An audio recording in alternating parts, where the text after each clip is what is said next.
Welcome back to another interesting tutorial about Android phone security settings. And in today's video, I will show you on how to check for security update or how to update your Android phone security patch. Let me show you how. The very first thing you want to do is to go ahead and open up your Android phone settings right here. So go ahead and click on settings.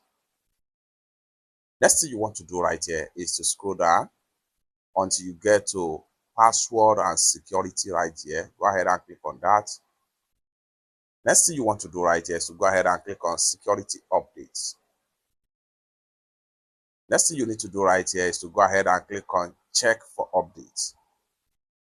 Allow the update to run completely and you'll be given the detail, just like what you see right here. And lastly, the next update for security patch on this Android phone is March 15th. For more tutorial, tips and tricks on how best to use your Android phone, consider to subscribe. Thank you so much for watching and I hope to see you in my next video. Bye for now.